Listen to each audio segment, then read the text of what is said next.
wish to make the following statement. Nyeri County government has been running under my leadership over the last 4 years with quite a lot of success. And this administration has been lauded for very good performance in a number of programs that have been run by both external bodies like the World Bank and the local Kenya standard setting bodies. And just to mention a few, in the Kenya Devolution Support Program, a program run by the World Bank, we have been first position for the last 2 years. In the Kenya Climate Smart Agricultural Program, run by the World Bank, we have again been 2 years best county running. And in the procurement and adherence to necessary public procurement regulatory authority, we have had 2 years running as the best county, just to mention a few. And having said that, I therefore want to take this opportunity to thank members of my government, both the cabinet and chief officers who have been running this government with me. But sometimes change is inevitable, and therefore today I wish to make the following changes in the county government of Nyeri regarding and focusing on smooth running of this government.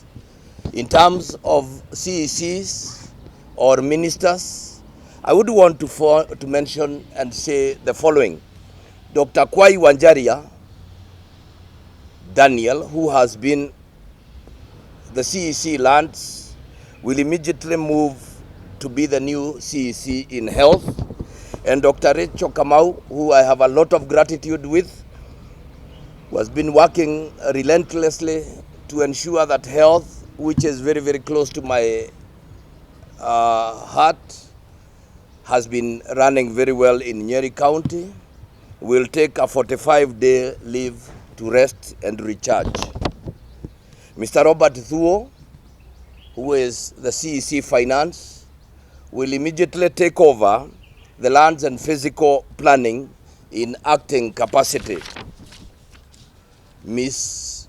Margaret Macharia will take over public service and sanitation in acting capacity, while Waziri Beth, who I also greatly appreciate for a good work she has done in ensuring that the county public service is responsive to the public needs and is rendering service as so required, will also take a 45-day leave.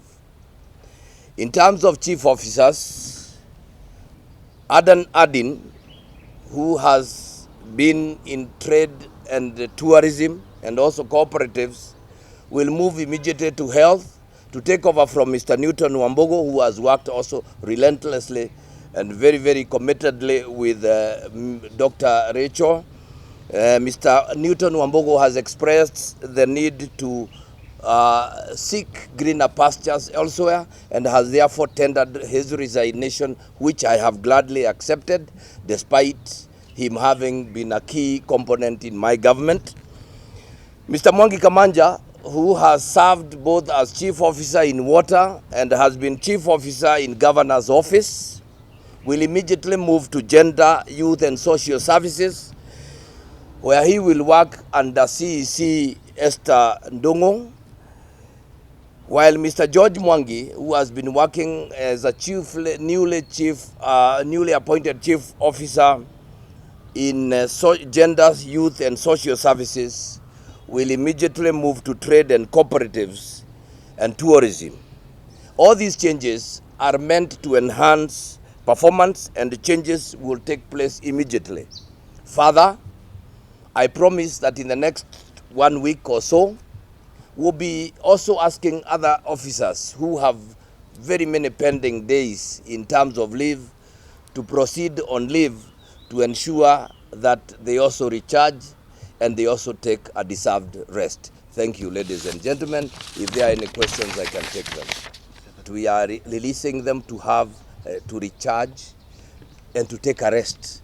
And this is only the beginning, because many of my officers have a long Some have 80 days, others have 100 days, and in the coming weeks we are going to be releasing them so that we can relieve of this pressure of unpaid leaves and untaken leaves.